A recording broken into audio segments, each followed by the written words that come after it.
இன்றைய ஆன்மீக தகவல். பிரதோஷ வேளை இது, சிவன் அருள் பொழிகிறது. ஈசன் சன்னதியில் திறந்ததம்மா மணிக்கதவு. பிரதோஷம் நம்முடைய ஜாதகத்தில் இருக்கின்ற தோஷங்களை எல்லாம் நீக்குகின்ற அற்புதமான ஒரு வழிபாடு பிரதோஷ வழிபாடு. இந்த பிரதோஷ வேளையிலே சிவபெருமானை சிவன் ஆலயத்துக்கு சென்று அங்கு நடக்கின்ற நந்தீஸ்வரருக்கு நடைபெறுகின்ற அபிஷேகங்களை எல்லாம் பார்த்து சிவபெருமானை தரிசனம் செய்து அம்பாளை தரிசனம் செய்தால் நமக்கு எப்படிப்பட்ட சனி, அதாவது 7.5 சனியாகட்டும், அர்த்தாஷ்டம சனியாகட்டும், சனி திசையாகட்டும், எப்படிப்பட்ட இன்னல்கள் இருந்தாலும் அந்த இன்னல்கள் நம்மை பாதிக்காது. அப்படிப்பட்ட ஒரு அற்புதமான வழிபாடு பிரதோஷ வழிபாடு. இந்த பிரதோஷ வழிபாட்டை மாதம் இந்த 2 பிரதோஷங்கள் வரும். இந்த 2 பிரதோஷங்களையும் முறையாக கடைபிடித்து அந்த பிரதோஷ தினத்திலே விரதம் இருந்து, பிரதோஷ தினத்திலே என்னென்ன செய்யலாம்? மௌன விரதம் இருக்கலாம். மௌன விரதம் இருந்து சிவ வழிபாடு, சிவனை மனதுக்குள்ளேயே நினைத்து கொண்டு இருக்க வேண்டும். 2வது உண்ணா நோன்பு. அதாவது நல்ல பிரதோஷ தினத்தன்று எதுவுமே சாப்பிடாமல் மாலையிலே சிவ வழிபாடு முடித்துவிட்டு அங்கு கொடுக்கின்ற பிரசாதத்தை ஏற்றுக்கொண்டு அன்றைய தினத்தை முடித்து கொள்ள வேண்டும். வயதானவர்களுக்கு தனிப்பட்ட அவர்களுடைய உடல் நிலையை பொறுத்து தங்களுடைய விரத முறையை மாற்றிக்கொள்ளலாம். ஏதேனும் சற்று ஆகாரம் எடுத்துக்கொள்ளலாம். ஆனால் இப்படி செய்தால் மிக மிக நன்மையை கொடுக்கும். சிவன், நிறைய பேர் நினைக்கின்றார்கள் சிவன் ருத்ரஸ்வரூபம், சிவன் கோபமானவர் என்றெல்லாம் நினைத்து கொண்டிருக்கின்றார்கள். ஆனால் சிவபெருமான் கருணையே வடிவானவர். தனக்காக பூஜை செய்து பன்றிக்கரியை கொடுத்த கண்ணப்பருக்கு உடனடியாக ஒரு மோட்சத்தை கொடுத்தார். கண்ணப்ப நாயனார் தான் என்ன செய்கின்றோம் என்றே தெரியாமல் பக்தி செய்தவர். அப்படிப்பட்ட கண்ணப்ப நாயனாருக்கு என்ன செய்தார் சிவபெருமான்? 63 நாயன்மார்களிலே ஒருவராக ஆக்கினார் அவரை. இன்றைக்கும் நாம் கண்ணப்பரை பற்றி பேசி கொண்டிருக்கின்றோம். கண்ணப்பா நில் என அந்த வேடுவனுக்கு பெயர் வைத்தார், கண்ணப்பா என. எப்படிப்பட்ட ஒரு பாகியம் கண்ணப்பருக்கு! ஆகவே சிவபெருமான் கருணையே வடிவானவர். சிவனை நினைத்து சோதிப்பார். ஆனால் சோதனையின் முடிவு என்பது அந்த பக்தனுக்கு மிகப்பெரிய வெற்றிகள் குவிவதாகத்தான் இருக்கும். ஆகவே இந்த பிரதோஷ வழிபாட்டை முறையாக செய்தால் வாழ்விலே எல்லா விதமான ஏற்றங்களையும் பெறலாம். குறிப்பாக 2-3 பிரதோஷங்கள் முக்கியமாக இருக்கின்றது. அவற்றிலே ஒன்று சனி மகா பிரதோஷம். இப்போது 2 நாட்களுக்கு முன்னால் சனி பிரதோஷம் போனது. குறிப்பாக சனி பிரதோஷம், சோமவார பிரதோஷம், இவையெல்லாம் மிக முக்கியமான பிரதோஷங்கள். சனிக்கிழமைகளிலே வருகின்ற பிரதோஷம் சனி மகா பிரதோஷம் என அழைக்கப்படுகின்றது. இந்த சனி மகா பிரதோஷத்திலே நாம் சிவபெருமானை தரிசித்தால் எல்லா விதமான வளங்களும் நலங்களும் கிடைக்கும். இந்த நாளிலே, இந்த சனி மகா பிரதோஷ நாளிலே நாம் இறைவனை தரிசிக்கின்றோம் என்று வைத்துக்கொள்ளுங்கள். மற்ற பிரதோஷங்களுக்கு நாம் செல்லவில்லை என்றாலும் சனி மகா பிரதோஷத்தன்று சிவபெருமானை வழிபட்டால் மற்ற பிரதோஷங்களிலும் கலந்து கொண்ட மற்ற பிரதோஷங்களிலும் நமக்கு கிடைக்கின்ற நற்பலன்கள் கிடைக்கும். சிவனுக்கு உகந்த ஒரு அற்புதமான விரதம் இந்த பிரதோஷ விரதம். இந்த பிரதோஷ விரதம் என்பது ஒவ்வொரு மாதமும் வளர்பிறை மற்றும் தேய்பிறை காலங்களிலே வருகின்ற திரையோதசி திதி தான் பிரதோஷ நாள். ஒவ்வொரு கிழமையிலே வருகின்ற பிரதோஷத்திற்கும் ஒரு தனிச்சிறப்பு பலனும் உண்டு. அதிலே இந்த சனிக்கிழமை அன்று வருகின்ற பிரதோஷம் என்பது மிக மிக உன்னதமானதாக கருதப்படுகின்றது.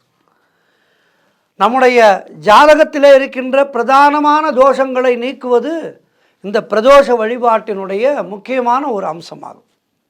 எப்படிப்பட்ட தோஷங்கள் இருந்தாலும், எனக்கு தெரிந்த ஒரு அன்பர் மிக கடுமையான கடத்திர தோஷம், திருமணம் நடைபெறவில்லை. அவருக்கு ஒரு சுவாமிஜியுடைய உத்தரவு பிரகாரம் இந்த பிரதோஷ விரதத்தை இருந்தார். 6 பிரதோஷம்தான். 6 மாத பிரதோஷத்திலேயே அவருக்கு பலன் கிடைத்தது.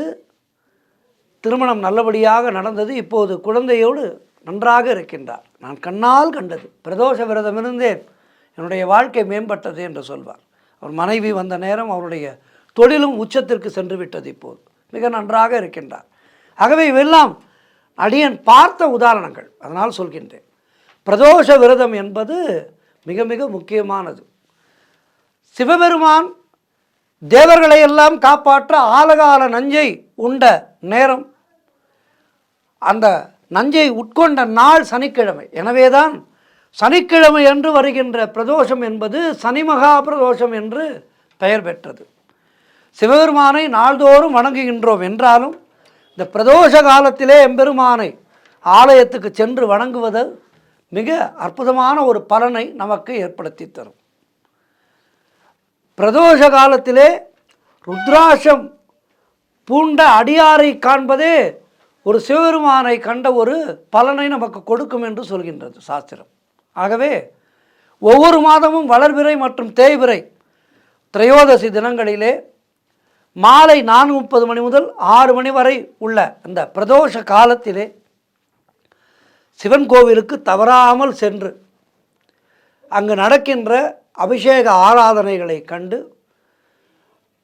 கோவிலுக்கு சென்று வீண் பேச்சு பேசாமல் ஓம் நம சிவாய சிவாய நம ஓம் நம சிவாய சிவாய நம ஓம் நம சிவாய சிவாய நம ஓம் நம சிவாய சிவாய நம என சிவபெருமானை பாட வேண்டும்.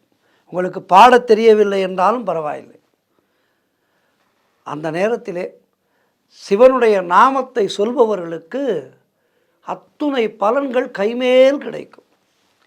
மேலும் இந்த சனி பிரதோஷ நாளிலே சிவாலய வழிபாடு செய்தால் வேற என்ன கிடைக்குமாம்? 5 வருஷம் நாம் தொடர்ந்து கோவிலுக்கு சென்ற பலன் அந்த ஒரு நாள் பிரதோஷ வழிபாட்டிலே நமக்கு கிடைக்கும். இந்த பிரதோஷ நேரத்திலே அந்த நந்தீஸ்வரருக்கு அருகம்புல் மாலை அணிவித்து சிவப்பு அரிசி, நெய்விளக்கு இவற்றை வைத்து வழிபட்டால் நமக்கு என்ன கிடைக்கும்? சுபிக்ஷம் கிடைக்கும், வறுமை நீங்கும். இன்றைய நாளிலே முழுதுமாக விரதம் இருந்து மாலையிலே பிரதோஷ வேளையிலே சிவன் கோவிலுக்கு சென்று சிவனை தரிசனம் செய்துவிட்டு அதன் பிறகு சிறிதாக உணவு எடுத்துக்கொண்டு அந்த விரதத்தை முடித்து கொண்டால் அதற்கு மிகப்பெரிய பலன்கள் உண்டு. மேலும் அபிஷேகத்துக்கு பால், தேன், தயிர், சந்தனம், பன்னீர், திருநீறு, பஞ்சாமிர்தம், வில்வம், அரளி, தாமரை, மல்லிகை, இந்த வழிபாடுகளுக்கு, அதாவது அபிஷேகம் முடிந்த பின் நடக்கின்ற இந்த மலர்களால் அர்ச்சனை செய்த பிறகு தீபாராதனை நடைபெறும். அந்த தீபாராதனையை பார்ப்பவர்களுக்கு வாழ்விலே எல்லா விதமான வளமும் நலமும் கிடைக்கும். அபிஷேக பொருட்களை எல்லாம் வாங்கி கொடுத்தால் அது நமக்கு, நம்முடைய சந்ததியினருக்கு எல்லா விதமான வளங்களையும் நலங்களையும் ஏற்படுத்தி தரும். கோவிலுக்கு செல்லும்போது வெறுங்கையோடு செல்லக்கூடாது. ஏதேனும் ஒன்று நம்மால் முடிந்தது, ஒரு 10 ரூபாய் பால் பாக்கெட் கிடைக்கும், வாங்கி கொண்டு செல்லலாம். பசும்பால், தூய்மையான பசும்பால் வாங்கி கொடுப்பது மிக மிக விசேஷமானதாகும். இப்படி நம்மால் இயன்றவற்றை வாங்கி கொடுக்கலாம். மேலும் நந்தீஸ்வரருக்கு அபிஷேகம் நடைபெறும் அந்த வேளையிலே நந்தீஸ்வரருக்கு அபிஷேகத்துக்கு தேவையான பொருட்கள் அவற்றை வாங்கி கொடுக்கலாம். இப்படி இந்த அபிஷேகத்துக்கு தேவையான பொருட்களை வாங்கி கொடுப்பது, பூஜைக்கு தேவையான மலர்களை வாங்கி கொடுப்பது, இவற்றையெல்லாம் நாம் செய்தால் நம்முடைய சந்ததி வளம் பெறும், நலம் பெறும். ஆகவே இந்த பிரதோஷ விரதம், இந்த விரதத்தை நாம் முறையாக மாதத்திலே வருகின்ற 2 பிரதோஷ விரதங்களையும் நாம் கடைபிடித்தால் நம்முடைய வாழ்க்கையிலே துன்பம் என்பதே இருக்காது. எப்படிப்பட்ட துன்பம் நமக்கு வர இருந்தாலும் அதனை இந்த பிரதோஷ விரதமானது தடுத்துவிடும். ஆகவே தீமைகளெல்லாம் நீங்கி நன்மை பெற வேண்டுமா, நல்ல ஆரோக்கியம் வேண்டுமா, திருமண தடை நீங்க வேண்டுமா, தொழிலிலே இருக்கின்ற தடைகள் நீங்க வேண்டுமா, நல்ல லாபம் வர வேண்டுமா, 2 பிரதோஷங்கள் மாதத்திலே 2 நாட்கள் சிவனுக்கென ஒதுக்கி வையுங்கள். சிவனுக்கென ஒதுக்கி அந்த 2 விரதங்களை 2 பிரதோஷங்களும் மாதம் விரதம் இருந்தால் வாழ்க்கை உன்னதமான ஒரு நிலைக்கு செல்லும். சிவனை பிடித்து கொண்டால் சிவனுடைய அருளினாலே வாழ்விலே ஏற்றம் மட்டுமே கிடைக்கும், முன்னேற்றம் மட்டுமே கிடைக்கும். ஆகவே அற்புதமான இந்த பிரதோஷ விரதத்தை மாதம் தவறாமல் இருந்து சிவ வழிபாட்டிலே சிந்தையை செலுத்தி நற்கதி காணலாம். நன்றி, வணக்கம்.